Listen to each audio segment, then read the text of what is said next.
Hey guys, it's your boy CeeLo, not green, and what is this? A third video in 24 hours? I'm on a roll today. What can I say? I just love getting new content fed to me. So over the last day, we've gotten hints, confirmation, and now some good old-fashioned speculation on the CeeLo channel. So don't worry, the CeeLo you know and love doesn't just make random stuff up for YouTube engagement. Not at all.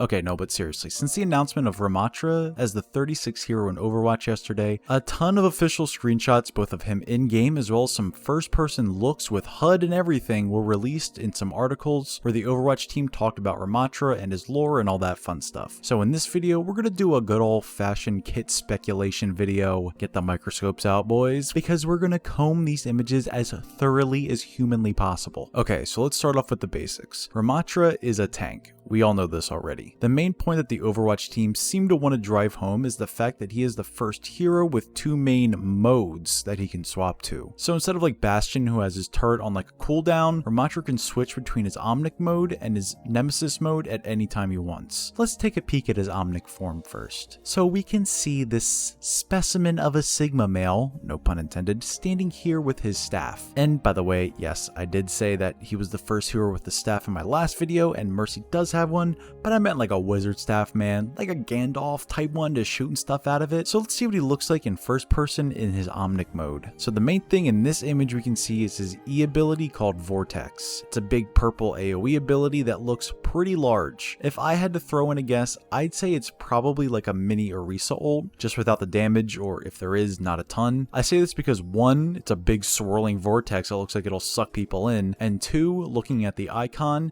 it has this arrow pointing down. So I'm assuming it has a slow as well as a sort of suck. Also something to note, in both images, it shows three flying heroes, Pharah, Mercy, and Echo, being caught within it.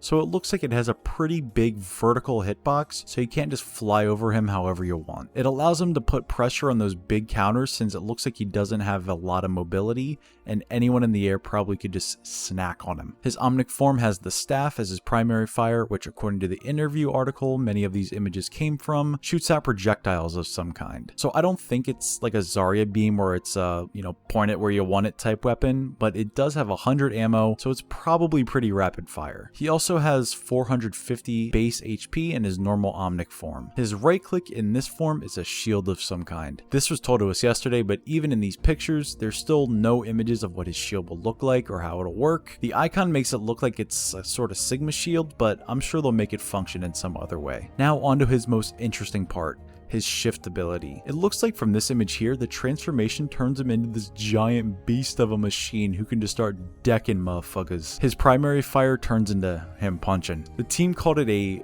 piercing punch a few times, so I'm assuming it can pierce through enemies in some way. Maybe if you line it up, you can go through multiple targets at once and deal damage, or it's just a cool alliteration that the dev team came up with. Either way, he can turn into a full melee brute with his shift ability. Looking at this image, we can see he has a ton of armor now as well. It looks like he gains 150 armor when he hulks out. As of now, not sure if you can just pop it instantly for 150 free armor or not, but either way, just popping the shift is a good extra survivability tool. As we can see in the bottom left as well, he has a little change to his abilities when he pops Nemesis. Instead of using the shield as his right click, he now has a Doomfist style block that probably gives him some major damage reduction. I guess they really took that ability overlap idea to heart. It looks like from here that the block has a timer going and it's down to 6 seconds when it's used here in this picture. Not sure if it's like Doom's block or Orisa's Fortify in the way that he can cancel it, but I'd assume so. Maybe you can hold the block button and turn it on and off like Diva's Matrix, or maybe it's like Fortify where it's a one and done thing. Either way, it looks like it has about an 8-second timer total, so there's plenty of time to use this ability. It looks like it's just a better Doomfist block as of now.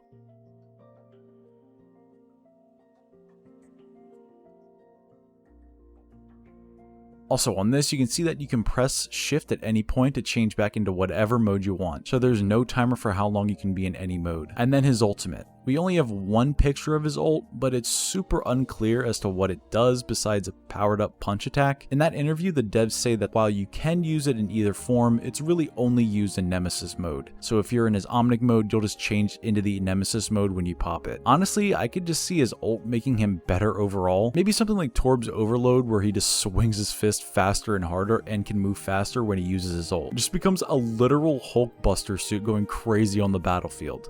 That's just my guess. So I think that hits just about everything I could gather from these few images. He seems like he's a bit of jack of all trades, but I think that'll pretty much be every tank from now on. Junker Queen was good for a while, but the one thing that made her decent was gutted between the beta and the launch, so she's in a tough spot right now. I can see Ramatra maybe being in a similar state. He might be good at everything, but great at none. It all depends on how much his numbers are, like his shield or how much damage he does and blah blah blah, all that. As a kit, he has a little bit of everything from every tank: a shield, a CC, a damage reduction / block, big possible burst damage maybe. I assume, like I said, nearly every tank will be like this moving forward, with little changes to gameplay to make them all feel like they have their specific spots in whatever map or meta is around. His kit looks so fun from what we can see just from these images, but like I said, it all comes down to what his numbers are. I'm sure in the coming days and weeks we'll get more and more info about him as time goes on, so be sure to stick around here for when the Overwatch team releases more info on our new Thanos tier villain Ramatra. Okay, that's it from me. Please like the video if you enjoyed or learned something new.